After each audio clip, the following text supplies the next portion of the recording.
Most of you probably know, and you've heard me say several times, that credit card debt has hit new record highs. But really, that's only part of the story, because it's not only the fact that credit card debt is at record highs that is astonishing right now, but how fast we got there and the pace at which the credit card debt is climbing right now is unlike anything we've ever actually seen before in the history of this country. Credit card debt is actually rising faster than it was prior to the 2008 financial crisis. So that is already a big problem, guys, because a lot of people like to say this time is different and there's going to be no trouble this time around in the economy, but yet these numbers, just this one statistic alone, is already worse than it was in 2008. And I'm sure we could point to many other things that are actually worse than in 2008 as well, like how crazy the housing bubble has gotten as far as affordability goes. Affordability on homes is worse than it was then. But you know, here's what's crazy. During the pandemic, there was a ton of free money handed out, as we all know, and we actually saw during that time frame, people used a lot of that money to pay down their credit card balances, and simultaneously, the personal savings rate went up. And it looked like that was going to be a good thing, right? That at least, oh, people got all this money, but at least they're using it to pay off debt, at least they're saving some of it, this is going to be good for the economy. Well, that was pretty short-lived because it only took 4 years for the credit card debt to hit a new record high after that. The last time credit card debt hit all-time highs, it took 12 years from the previous high to the one before that. So it took a full 12 years for credit card debt to kind of come down and then hit a new peak. Well, this time, it only took 4 years. 4 years, that's it. And this is all coming at a time when interest rates on credit cards are also basically at record highs. The average rate is 22%, but by law, they can charge you up to 30% in some cases on some cards, guys. So it can be extremely high. So people who are carrying balances right now are just being bled to death on these credit card expenses. And you guys can see by taking a look at this chart here, probably around sometime in the middle of 2008, credit card debt hit an all-time high back then. An all-time high back then was like 900 billion, okay? And then it went down substantially after the financial crisis and then kind of peaked again right around probably the beginning of 2020 at just barely over 900 billion, okay? Then it came down again, people started paying off their bills, then boom, skyrocketed to where it is today on its way to 1.2 trillion. It just hit $1 trillion like a few months ago. At this point, it seems like a competition of who can spend more money, our federal government or the average consumer.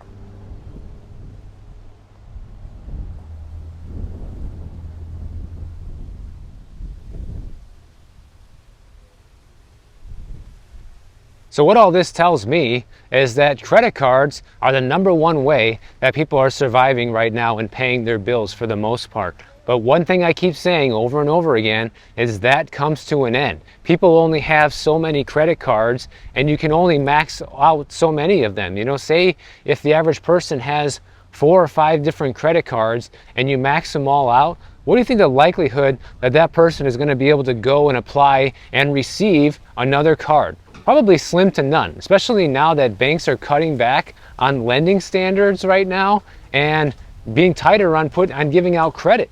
So that's probably going to be the end game for somebody like that. They're going to be stuck, have nowhere left to go, and they're going to start defaulting on their bills. Obviously, that's just theory. That's just what I think is going to happen based on this. There's no proof. It's just my opinion, guys, but I think it's a very logical conclusion at this point. And speaking of debt, let's talk about home prices a little bit, because this is something that's always fascinated me, right? Like with real estate, they say it's a great hedge against inflation because real estate always outpaces inflation, and it definitely has when you look at history. There's no doubt about it. In fact, home prices have risen 2.4 times faster than inflation since the 1960s, according to a new study. So inflation right now is 10 times higher than it was 60 years ago, but home prices are 24 times more expensive. And if home prices tracked inflation since 1963, the median house value right now in the US would be about $177,000. Whereas it's actually closer to $400,000. Now, the reason I wanted to bring this up is because this study points to why this is supposedly happening. Why have home prices outpaced inflation at such a large clip? Well, they go on to say, obviously there's a lot of demand for housing, and we're just not able to build as many houses as we want to for a variety of different reasons. They say it takes about 9.6 months to build the average single family home as of 2022. And then we have zoning restrictions all over the country that make it hard to build in certain areas. The land cost is also very high. And in order for us to increase the supply of housing, we would need to see zoning restrictions take a step back. We'd also have to see the height of buildings get increased in many different areas to increase density and stuff like that. But here's the problem. That's only half of the truth, right? Half of the truth is, sure, can we build more housing? Absolutely. We're doing it right now. We're building a ton of homes right now. You know, there's like over 1 million homes under construction right now. So that is happening. However, there's another side to the story.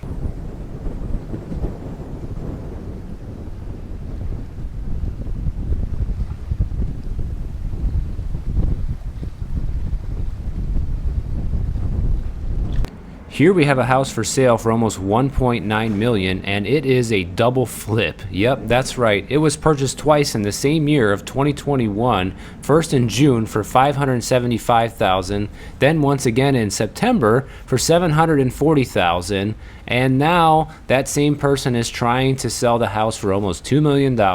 Well, good luck to you, my friend. Property taxes here right now are about $14,000 a year, but for the new owner, it's going to be closer to 30 grand a year if they paid $2 million for this house. And by the way, check out the sign in the yard. $7,500 available for a Chase homebuyer credit.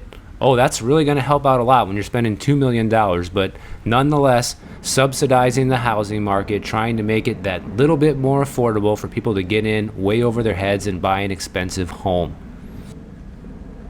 Kind of perfect timing since we just saw that listing for sale too, with that home buyer grant sign in the yard, because the other half of the story is there's no mention here about the 30-year mortgage. All of these home buyer grants and incentives for people to purchase real estate. There's no mention here of any of that stuff that maybe could have had a small contribution to home prices outpacing inflation. Maybe just a little bit. No. Well, in order to actually see the truth of this, we have to go back prior to the 1960s to when the 30-year mortgage was actually introduced. 30-year mortgages did not exist until 1948, and even up until then, they were only available for new construction properties. Then in 1954, they made it allowable to use the 30-year mortgage for existing home sales as well. So there's a pretty big gap there in getting a 30-year mortgage. Prior to that, guys, the longest mortgage you could get was only 15 years. But if you go back to like the 1930s and the 1940s, you know how long the typical mortgage was for? 5 to 7 years. That's it. Then slowly it got rolled out to 15 years. And then in 1948, it got rolled out to the 30-year mortgage. And what does having a 30-year mortgage or a longer mortgage term do in general? It lowers the cost of your monthly payment. So if the monthly payment is lower, then more people can afford to pay it versus less people. So far, you got me? And you can thank the federal government for the success of our 30-year mortgage as well, because thanks to Fannie Mae and Freddie Mac, who started buying the 30-year mortgages, basically guaranteeing them, it took a lot of the risk away from the lenders who were actually hesitant to issue them, because lenders didn't want to have anything to do with 30-year mortgages until the government came in and said, oh no, we'll buy them, no big deal, don't worry about it. Once you issue it, we'll take care of the rest. So what are some of the benefits of a 30-year mortgage? Well, you have lower monthly payments and more people have access to home ownership. Well, that's probably the reason why the prices have gone up, just like recently, right? When more people were able to buy homes, when prices were still lower and interest rates were at the bottom of the barrel, more people jumped in and home prices skyrocketed. But what else does a 30-year mortgage do? It also allows homeowners to save for other important purchases. Because they have smaller payments on their house, they can also use that money to pay off other debts. Or in other words, what most people do now is buy a new car or go on vacation. That's what most people do with the money. They just go further into debt. So This was originally designed as a way to help people balance their monthly budgets, so not a huge chunk of their money was going towards the house payment. But what happened instead? House prices exploded over time, so now even with a 30-year mortgage, a huge chunk of your income still going towards the payment. People learn to live exclusively on debt and take out as much of it as possible, like we saw earlier in this video. And now, because people can't even afford the 30-year mortgage anymore, you already have people who are in FHA loans that they can't afford getting extended to 40-year mortgages, basically delaying the inevitable for them and delaying their foreclosure, which is probably going to happen at some point down the road. So clearly there's other motivations at play here, because think about this. The 30-year mortgage allows more people to go into debt and pay more in debt, which makes all the lenders richer, right? That's a good thing for the banks and for the government. And because they don't have to spend as much of their income on the house payment anymore, they can also spend more money to juice the economy, which is also good for GDP and any politician in office at the moment. So think about it this way. It's in their best interest to extend these mortgage payments and terms as long as possible, guys, because that's how they keep the economy going. So is it really such a big surprise that home prices have outpaced inflation the way they have? I don't think so, because they've made it so easy for people to go and buy a home. And I know a lot of people are going to say, well, isn't that a good thing, Michael? Because then people would be trapped as renters and be slaves to the system if nobody could afford to buy homes. Well, I disagree, because without any of this ever happening, since so few people would be able to afford to buy a home, home prices would be far less expensive because there wouldn't be this huge demand for them. It looks like all these things have helped people get into homes, and they have in some cases, but what it's done is it's put it out of reach now for the average person. The stimulus and the incentives to buy these homes has gotten too high and too far out of control over the years and has put it out of reach for most people now. In fact, on a separate note, according to a recent poll, about 53.2% of homeowners and renters say that housing affordability is impacting who they plan to vote for the upcoming presidential election. That's according to Redfin. Also, according to the same study, the current housing affordability makes 64.2% of Americans feeling negative about the economy. That's more than half, guys. So I guess it's not just me who's saying everything is bad, everything is negative. In fact, 64% of people out there are feeling the same way. So it's no wonder. You can't price people out of homes and have $1,000 car payments and get people in the record amounts of debt and expect everybody to feel happy-go-lucky about the situation. And this is why I tore apart the new Biden initiative that he put forward during the State of Union address, guys. Like, he wants to give both home buyers and home sellers a $10,000 tax credit, essentially, to sell your house or to buy a house. So what does that do? You throw money at it, it makes housing more expensive. So either they know this, they're well aware of this, and they just don't care because it's good for getting reelected, or they're so stupid that they don't realize that the opposite is happening. So I think it's probably the first option. And you know, some people are like, oh, this is getting too political, Michael. Like, what is political about that? The fact that our current president is putting forth an initiative to help people buy more homes, which is going to make it more expensive. How is that political? Because a politician is doing it? Sure. But I'm not the one doing it. I'm just reporting to you that it's happening. I think way too many people are just so divided, so sensitive over the political topics. It's kind of ridiculous, guys. Like, when did people become so sensitive and so weak towards hearing a few things about what's happening in our economy and that's being driven by our politicians? Like, come on, grow up. But it doesn't stop there, guys, because also you have FHA. They're going to be increasing their loan limits, which is also, what's that going to do? That's going to increase the amount of home that somebody can afford to buy on an FHA loan. So once again, continuing to throw more and more money at the problem.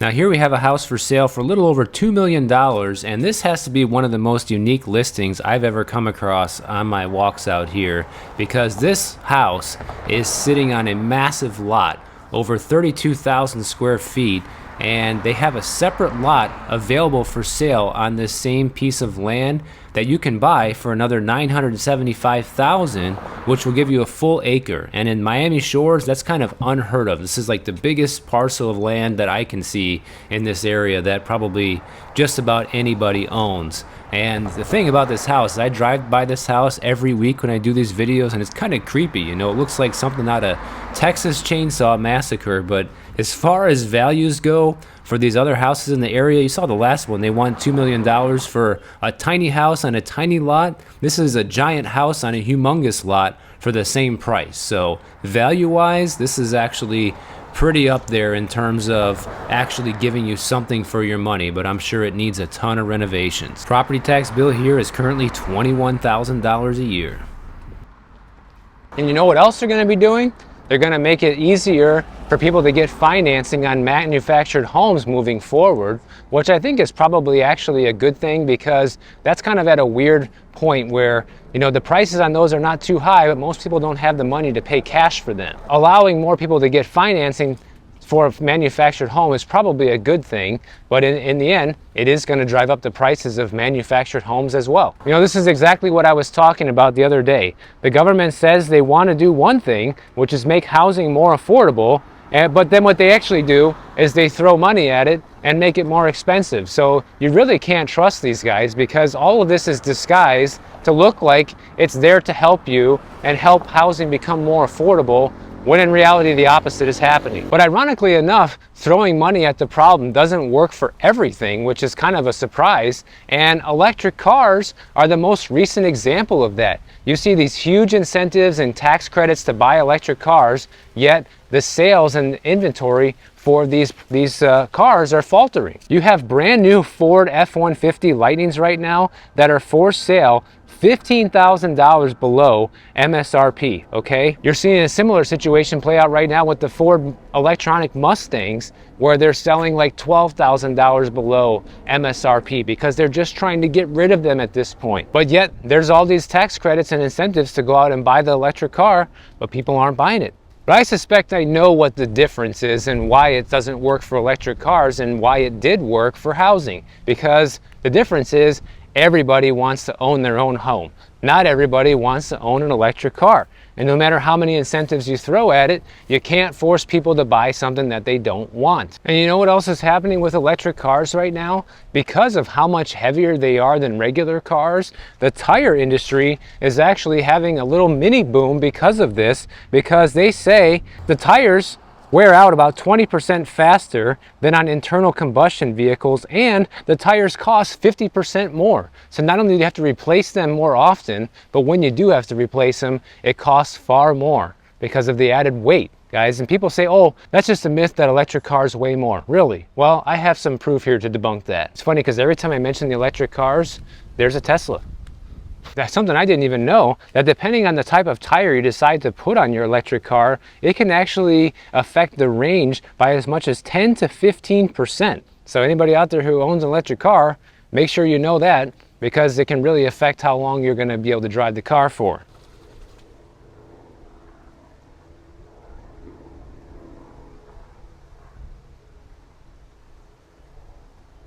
But this is a huge opportunity for tire manufacturers, because take a look at this, guys. Here are the weights for the different Tesla models, okay? Model Y, anywhere between 4,100 to 4,400 pounds. Model 3 is the lightest car they make at 38 to 4,000 pounds. And then you have the Model X, super heavy, at 5,100 up to 5,200 pounds. And then the Tesla Model 3, 4,500 up to 4,700 pounds, okay? Let's look at some average similar sized cars by other automakers. Toyota Camry, that's got to be the most popular sedan of all time, basically. That's anywhere between 3,300 and 3,500 pounds. Far lighter than any of the Teslas on this list, even the lightest Tesla. How about Hyundai Sonata? That's 3,300 to 3,500 pounds. Also far lighter than any of the Tesla models here. The Kia K5, 3,100 to 3,500 pounds. Also far lighter. How about the Mazda M3? 3,000 pounds to 3,400 pounds, guys. So not even close to the weights of most of these Teslas. The only Tesla that even comes close to the weights of these regular cars is the Tesla Model 3. All the rest of them are at least 500 to 1,000 pounds heavier. That is a massive amount of weight for a car to carry. But I'm not going to sit here and lie to you and not tell you the whole story, because there are some gas-powered cars that weigh as much as a Tesla. Like, for example, you have the BMW 5 Series. That's anywhere between 4,000 and 4,100 pounds, but still just as heavy as the lightest Tesla. Then you have like a Mercedes-Benz E-Class. That's 4,100 to 4,400 pounds. Once again, about the same weight as the second lightest model Tesla, the Model Y. There are some gas-powered cars that weigh about the same as a Tesla, but not when you're looking at their heavier models, which I assume those models are the ones that have the longer range and they have a bigger battery in them in order to keep them going. I don't know much about Teslas or electric cars, but I'm assuming that's why those cars are heavier, because they need the extra battery to push them further. It's just funny, guys, because like all these things like touch a nerve on people. Like, oh, that's not true that Teslas and electric cars are heavier than regular cars. Well, actually it is true, because even the heaviest sedans, like a big BMW 5 Series and a big Mercedes, is still lighter than half the Teslas that they make, okay? So there's no disputing that fact, but people get hung up on this stuff because they don't want to be on the losing team, right? And to me, there's no winners or losers in this, but people take it just like politics, which is just crazy, man. It's crazy that, you know, driving an electric car or a gas-powered car is becoming a political issue. I mean, it's ridiculous what's happening in this country. Drive whatever you want, guys. I could care less what you drive. Just make sure you know the facts. Know that you're not gonna be able to drive as far as a gas-powered car. Know that the car is probably gonna cost you more money in a lot of cases. Know that you're gonna go through more tires and you're gonna pay more for tires, and so on and so forth. There's gonna be hurdles to overcome. You're gonna have range anxiety and, you know, problems charging the car unless you can charge it at home all the time. And those are all just facts, but nobody wants to hear those anymore. Anyways, if you guys enjoyed this video, make sure you subscribe to the channel. And if you don't want to wait for my next video to come out, check out this one on the screen right over here, and I'll see you in the next one.